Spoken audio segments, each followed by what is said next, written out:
5 matchs au programme de cette soirée de National League, 3 clubs romans en lice, Lausanne, Fribourg, Genève, Servette, on va en parler. On est toujours en compagnie de Jérôme Bonnet, en compagnie évidemment de Gilles Montandon, de Stéphane qui fait ses devoirs. Et on va commencer notre tour d'horizon, si vous le voulez bien, par les clubs romans, bien sûr.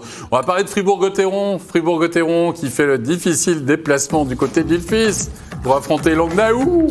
Et surtout Fribourg-Gotteron qui reste sur 3 succès consécutifs. Un Connor Hughes qui va être dans la cage. On est peut-être un petit peu inquiet du côté de Jason Hollery. Par contre, Christian Dubé notera le retour dans son équipe d'un certain Raphaël Diaz. Toujours de l'ambiance à Villefice et une ouverture du score signé Stourny. Mais voilà, regardez Connor Hughes qui va aller regarder ça et qui va aller se plaindre directement aux arbitres. Et on va lui demander le challenge du côté de Fribourg-Gotteron. Et oui, mon Stéphane, je te vois déjà hocher la tête, déjà dodeliner. Tu dodelines en ce moment parce que tu ne sais pas pourquoi. Je pense qu'il a eu un contact, mais il a eu le temps. Pour moi, le gardien a clairement eu le temps de se replacer.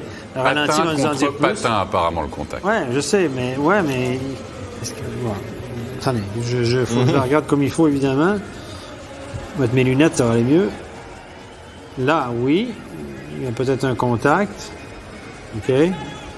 Le contact est dans le demi-cercle, je pense que oui, effectivement. Non, OK, d'accord. J'avais pas vu le contact avec le patin, mais j'avais l'impression que le gardien avait pu se replacer, moi, square. Donc, s'il y a un contact et ensuite le gardien peut se mettre sur ses appuis, c'est bon. Visiblement, les arbitres ont jugé qu'il n'avait pas le temps de se remettre sur ses appuis. Et il n'est pas super clair, non, celui-là, franchement, à part ça. Je sais pas. Il est délicat à prendre. La décision est pas facile. Voilà, les arbitres, je pense qu'ils sont allés voir, déjà voir s'il y avait vraiment un contact. Il y a eu mouvement quand même assez conséquent du gardien sur ce contact-là. Ils sont partis du principe, effectivement, comme tu dis, que ça l'a empêché de... Si c'est dans le demi-cercle, puis ça a une conséquence après, donc tu dois annuler le but, si c'est dans le demi-cercle. Donc, que ce soit accidentel ou non. Ces 2 petits romans qui arbitraient, c'est peut-être pour ça qu'on a favorisé Fribourg. Évidemment, je rigole. Non, tu rigoles pas, tu es hyper sérieux, je te connais. Oui, tu penses bien. Mais une minute plus tard, c'est Pessonen qui va quand même marquer, ouvrir le score pour les Tigres de Langnau. Finalement, c'est à 4 contre 4 qu'on va retrouver d'abord Olofsson à la baguette et Pessonen qui s'amuse dans une ambiance de folie. On va mieux revoir là sur le ralenti l'entrée de zone, le coup d'œil d'Olofsson et Pessonen qui fait une petite déviation, là je crois juste devant le gardien, Gilles. Plutôt pas mal sur cette ouverture du score. Oui, exactement. Des fois, on voit bien qu'il y a besoin de shooter fort pour marquer un goal. Là, c'est vrai qu'il y a une habile déviation. Là. Bon, il est du bon côté, c'est le passeur. Et puis le gars qui dévie le puck, ils ont les 2 du bon côté. Donc c'est plus facile aussi. Hein. On dit, c'est pas comment, c'est combien. C'est l'égalisation de Walser. Franchement, t'as une forêt de joueurs, Jérôme, devant la cage. Alors, complètement. Énormément de joueurs. Le gardien ne voit plus rien. Tout le monde essaye d'y aller un petit peu de son coup de canne. Et faut être un peu chanceux pour tomber sur le puck. Ça a été le cas pour Walser et il s'est pas fait prier de le mettre au fond. Sérieusement. Quand vous parlez d'un but, des garbage goals, comme on dit en anglais, des buts poubelles, là, au pic, à la pelle, à la pioche, là, vous avez un bon exemple. Là, c'est magnifique ces prises de vue du haut. Vous voyez le nombre de rouges qui jouent dans le sable, le gardien qui cherche sa pelle, puis son petit camion, et puis finalement... C'est une métaphore, Steph, avec Marchand là, qui va aller marquer. Superbe but, hein, Gilles Montandon. Oui, effectivement, là, tout est bien fait, le contrôle de la passe. Et là, j'aime bien, c'est qu'il va défier le gardien jusqu'au bout. Là. C'est vrai qu'il le met dans le vent. Là, puis après, c'est facile à mettre une fois que vous avez fait le plus dur avant. Walser qui est allé une super passe. Mais la feinte, les gars, waouh, joli. Ah, franchement, elle est magnifique. Joli. Nathan Marchand pour le game winning goal, le 2-1. Et un dernier but sera marqué par Fribourg-Gotteron dans cette 3e période. Le but de la sécurité, Mauro Jörg, qui va aller crucifier Bagnères. 3-1, score final. 4e victoire consécutive de Fribourg-Gotteron, Jérôme Bonnet. Oui. Ça marche par période, ça marche par séquence, c'est ça ? Par période, on n'espère pas. On espère que ça va marcher pour un bon petit moment. C'est une équipe qu'on connaît, qui marche beaucoup à l'émotion. Et quand les choses vont, en général, ça continue. Oui, et ça sera une bonne opération pour eux, évidemment, au niveau du classement. Score final 3-1 après ce match pour Fribourg. Je ne sais pas si on a déjà une réaction ou pas du côté de Villefice. On va écouter l'interview d'après-match de Dave Souter. Dave Souter, vous signez votre 4e succès de rang. Qu'est-ce qui s'est passé ce soir pour que dans ce 3e tiers, vous puissiez amener l'énergie du 2e et à signer la victoire? Je pense que ça représente bien notre équipe. On est une équipe qui a vraiment beaucoup de caractère. Et c'est clair, on n'a pas commencé de la meilleure des manières, mais après on a continué à pousser, en se créant pas mal d'occasions et ça a fini par payer pour nous. Ce qui était peut-être le plus important, c'est que vous gagnez sans Reto Berra qui était absent ce soir et plusieurs absents aussi. Donc finalement, vous montrez ce caractère que vous avez parlé pour aller chercher une nouvelle victoire. Non, c'est clair, on a un bon groupe, on a vraiment 4 bonnes lignes, tout le monde peut jouer. Et on a prouvé ce soir que même s'il y a des absences, on arrive à quand même créer du jeu, à jouer solide. Et chapeau à Connor, il a fait un bon match. Donc ça nous a permis d'être solide. Merci Dave. À tout de suite. Deuxième gardien dans la cage, peut-être qu'on bloque plus de tirs, Stéphane, dans cette rencontre? C'est Langnau qui a bloqué beaucoup de tirs ce soir. 29 tirs bloqués, c'est énorme. C'est beaucoup. Et Fribourg qui a dominé 34-25 au niveau des tirs au but. Ouais, ils ont bien dominé cette rencontre face à Langnau apparemment au niveau des chiffres. Messieurs, on va passer au duel des Lions puisque Lausanne recevait les ZSC Lions. À voir si Lausanne pouvait enchaîner, eux qui ont mis fin à une série de défaites après leur victoire face au CP Berne. De l'ambiance du côté de la Vaudoise Arena pour ce remake du quart de finale. Et puis on fait un petit peu de maintenance aussi parce que vous voyez qu'on ne voit pas bien les lignes. Et quoi qu'il en soit, c'est l'ouverture du score, 7e minute de jeu. On est à 5 contre 4. Le public crie, émotion ou pas. On va aller revoir la vidéo. Regardez le petit geste de Fuchs. Hop, il l'a vu. Ouais, ça ferait un bon arbitre, ça. Je trouve qu'il a. C'est surtout que c'est surtout à lui qu'on pourrait donner le but. Donc il va aller demander qu'on ait le revoir. Bon, je pense que c'est une bonne décision. Depuis cet angle-là, on voit que le puck touche la 2e ligne. Le problème, la question est de savoir si le puck est sur la glace ou non. Parce que cette ligne-là n'a d'importance que si le puck est à plat sur la glace. S'il est dans les airs, il y a l'effet parallaxe. Mais comme Jérôme a dit avec justesse, tu peux le répéter? On part du principe quand même que si le défenseur arrive à la faucher comme ça, il y a de fortes chances que ce soit sur la glace. S'il arrive à faire ça en l'air, il peut se mettre au baseball. Non mais d'accord, merci pour l'explication Jérôme, mais là tu es en train de me dire que parce que le défenseur a pu récupérer le puck, les arbitres se sont dit qu'il était sur la glace. Bon, on le sait le puck a bondi sur la glace, forcément. Il a rebondi avant de repartir, forcément, parce qu'il va finir par atterrir. Mais est-ce qu'au moment où il est au-dessus de la 2e ligne, est-ce qu'il est sur la glace, sur la tranche, parce qu'on voit qu'il est sur la tranche, ou est-ce qu'il est encore dans les airs? Moi, je pense que c'est une bonne décision au feeling. Mais si les arbitres l'avaient refusé en disant on n'est pas sûr, ça ne m'aurait pas surpris outre mesure. Je sais pas vous, oui? On était les deux un peu... Ouais. Gilles? Non, pour moi, c'est quand même clairement un goal. Goal? Ouais, quand même. Avantage au coureur. Tu donnes l'avantage aux attaquants de toute façon, mais je peux vous dire que tu étais en prolongation du 7e match des playoffs de la finale. Là, Il serait encore devant la vidéo, c'est pour vous dire. Allez messieurs, 9e minute de jeu, on enchaîne parce qu'on a beaucoup de choses encore à vous montrer évidemment. 9e minute de jeu, Zurich qui croit bien avoir égalisé avec cette réussite. Signé Maxime Noro, mais regardez Tobias Stéphane, parce que c'est l'habitude maintenant les gardiens, ils ont bien compris. Allez hop, on va tout de suite voir l'arbitre pour dire « Hé, regarde, j'ai été gêné, je peux pas intervenir, comment veux-tu que j'arrête ce puck ?» Résultat des courses, on va les challenger. Ouais, et là, à la fin, on va leur refuser. C'est celui de l'écran de votre droite qui est le plus significatif. On voit clairement que Matlisberger entre en contact avec le gardien dans le demi-cercle du gardien, donc accidentel, mais dans le demi-cercle. Donc, s'il y a un effet sur le gardien, c'est no goal. Je pense que c'est une bonne décision. Ce qui me fait dire que c'est une bonne décision, c'est que le puck est venu dans l'angle exactement là où Tobias Stéphane regardait. S'il était venu complètement à côté, j'aurais dit « Oh », mais là, le puck, il a suivi. Le contact est arrivé un peu avant, mais il y a quand même une conséquence. Je pense que c'est une bonne décision. Encore plus net que sur le coup du patin tout à l'heure dans le match entre Langnau et Fribourg. 17e minute de jeu. Hollenstein va tout de même égaliser en étant supériorité numérique. On va retrouver Gilles Chris Baltisberger devant Tobias Stéphane. C'est lui qui se fait de la place. Mais cette fois-ci, il n'y a pas de problème. Le but va être validé. Et on va même le donner à Hollenstein parce que c'est lui qui dévie. Mais Baltisberger, il ne te fait pas penser un petit peu à Ariane Garner de la grande époque, tu sais, 4 mètres de haut, un peu devant le gardien, non? Il était toujours là, oui, effectivement. La pieuvre. La pieuvre. Il avait une crosse de quoi? De 4 mètres de long, à peu près, Ariane Garner. C'est sûr qu'à 5 contre 4, c'est compliqué de couvrir un joueur. À 4 contre 5, l'équipe ne peut pas engager en 1 contre 1 devant la cage. Donc, le joueur qui est devant la cage, en général, on le laisse au gardien au dernier moment. Regardez ce contre mené de main de maître par les ZSC Lions. Et c'est Dario Troutman qui va marquer sur un assist de Chris Baltisberger. Un Troutman qui a soutenu l'attaque, Jérôme Bonnet. Mais c'est surtout, on l'a vu, peut-être un mauvais back-checking de la part des Lausannois. Ouais, je pense que Lausanne se fait surprendre. Ils ne s'attendaient pas à ce que Troutman coupe comme ça.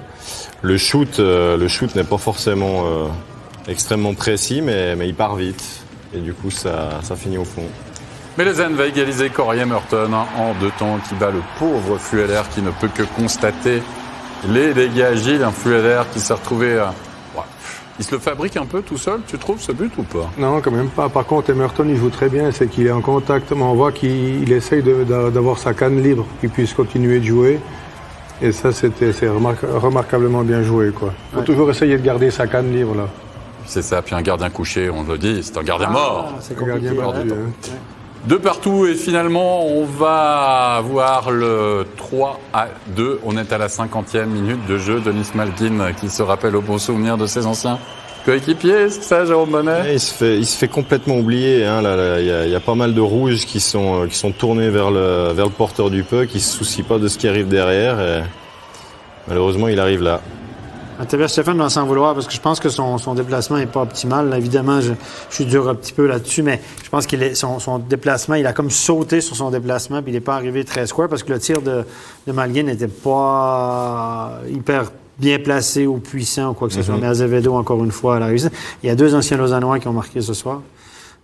Malguin et Troutman. Absolument, Stéphane. Bon résumé. Victoire des ZSC Lions, donc, dans ce derby, entre guillemets, des Lions. Zouk Genève, c'était notre match studio. La revanche de la dernière finale des playoffs. C'était Hollenstein qui était dans la cage. Et c'est surtout la grande première d'un certain Sami Vatanen. Sami Vatanen, on l'aura beaucoup vu dans ce premier match. On en parlera tout à l'heure, dans Backcheck, le talk. Tom Ernest, le grand patron de cette équipe du Genève Servette.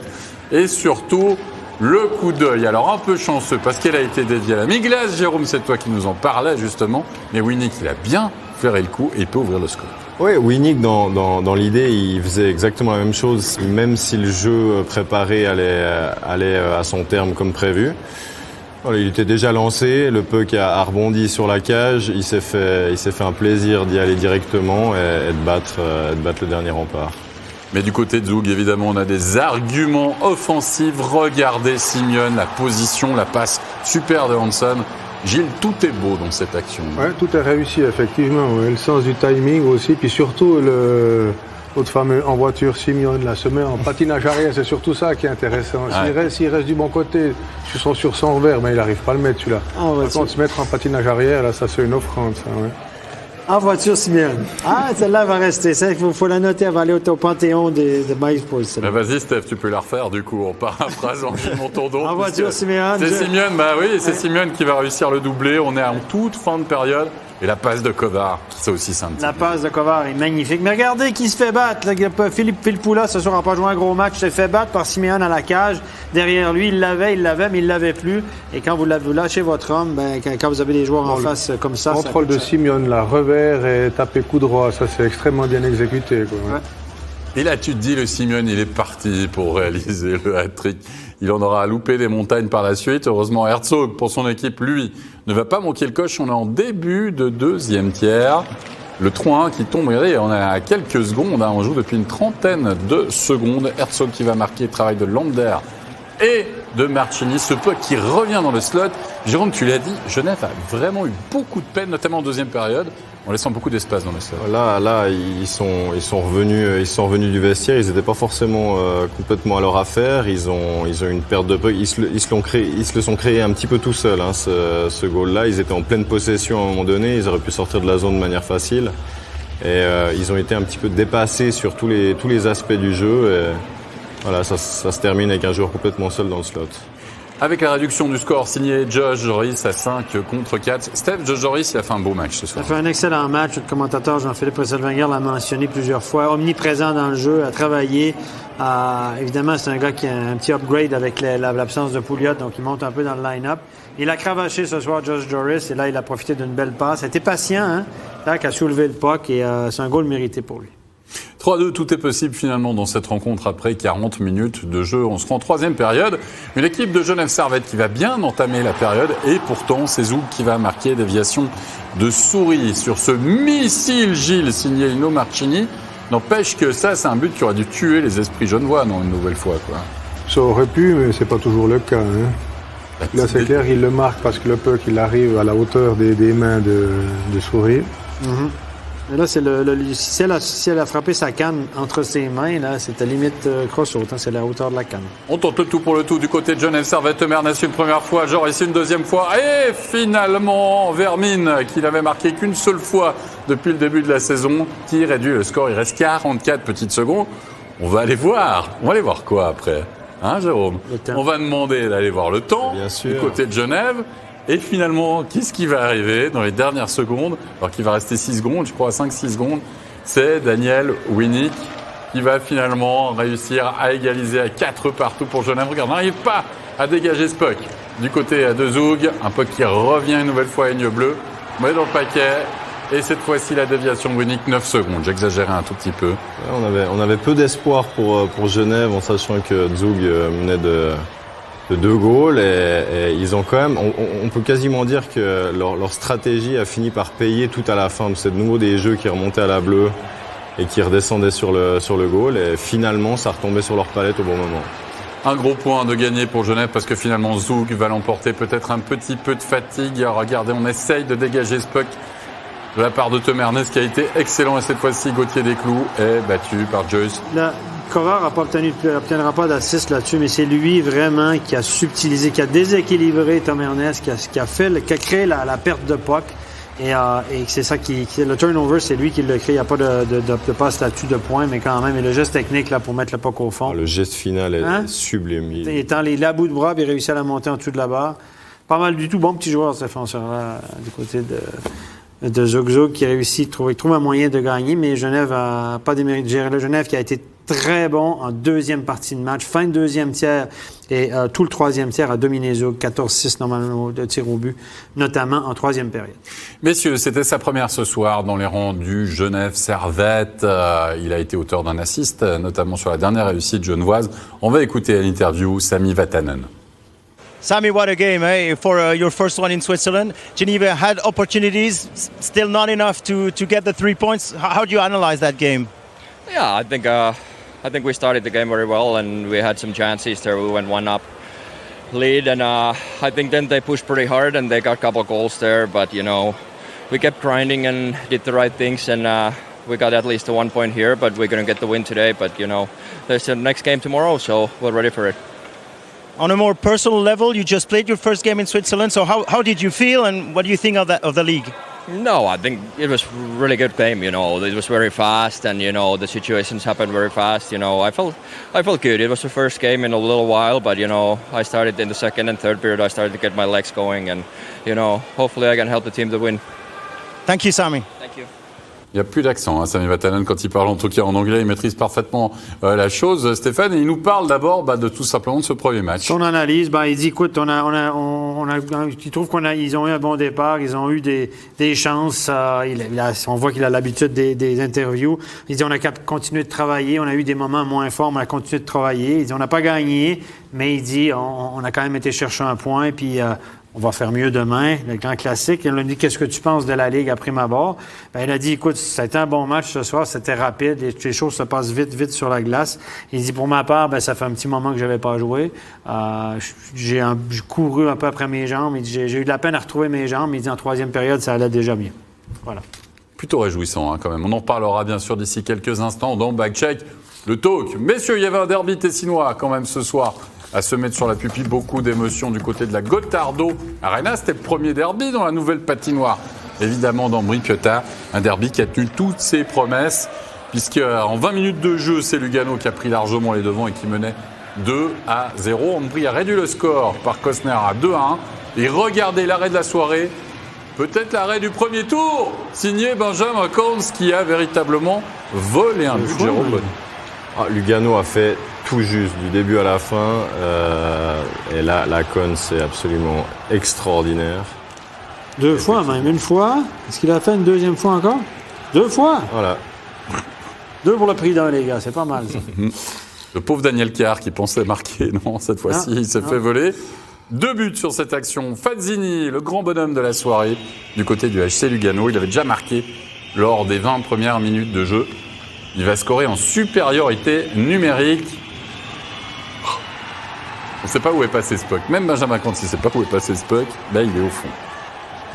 Fazzini qui est bien à la passe. Regardez, la passe en transversale est magnifique. Tape to tape, comme on dit directement. Canne à canne, palette à palette. Et puis le tir est... Passe sous le bras. Sous le bras. Ouais. Pas de chance pour Kunz. Kunz avait quand même fait un bon déplacement. Il avait fait un bon déplacement, en effet, sur ce coup-ci. Et puis, Doty va aller marquer. Zakeo Doty va aller égaliser en 3e période. On a entendu le pim, Gilles. Et regarde surtout la tête de Doty. Ouais, ce qui est génial, c'est l'attitude après. Ça te rappelle pas un Paolo Duca un peu comme ça? Son attitude, on a cru que c'était lui à ce moment-là. Ouais, exactement, je me suis fait la réflexion aussi. C'est la face, c'est typiquement les expressions du directeur sportif, là. Ah oui, c'est exactement ça. Donc, regarde, c'est incroyable. Ouais. Et tout s'est joué au tir au but et Piccolo Fazzini va marquer le penalty. Respect. Ah. Ça demande un peu de confiance pour faire un jet pareil. On sent qu'il en manque pas là. C'est au dernier moment tu le lèves pas, t'as l'air quand même. Ah bah. T'as l'air assez ridicule à ce moment-là, mais incroyable. Ouais, sans froid à faire ça dans un derby. Chapeau. On devrait faire, franchement, on fait un best-of des pénaltys parce qu'on en a souvent des très jolis. Victoire donc de Lugano au tir au but, ça a été très serré. Il est temps de récapituler les résultats et notamment de vous faire connaître le résultat du dernier match de ce soir. Berne s'est imposé 4-1 face à Rapperswil à domicile. Le succès donc au tir au but, on l'a vu à l'extérieur de Lugano. Le succès après prolongation de Zouk face à Genève Servette. Et les 2 succès là aussi à l'extérieur de Zurich à Lausanne et de Fribourg à Languedoc au classement. Zug qui reste leader, un match de plus par rapport à Bienne, 23 points désormais. On retrouve les ZSC Lions 3e avec la bonne opération, tout comme Fribourg-Gotteron 4e. Il y a un mini gap de 4 points. On retrouve Lugano, Rapperswil, puis ensuite sous la barre, mais il y a moins de matchs pour Davos. Attention, piquons. On regarde beaucoup plus bas, on retrouve Genève Servette, 10e, que 9 points en 9 matchs. Ça, c'est pas un bon rendement. Tout comme Lausanne, 1 point par match. Et Ajoie, 8 matchs et 6 petits points. Voilà, ça c'était pour les highlights. Surtout, ne bougez pas. On retrouve Stéphane d'ici un instant, on retrouve nos invités bien sûr. Backcheck, le talk, on va parler de Vatanen bien sûr. On va parler de la prolongation de contrat aussi de Tobias Stéphane. Si on a encore un petit peu de temps, on va regarder, mais je pense que c'est le cas. On va parler du derby tessinois. À tout de suite.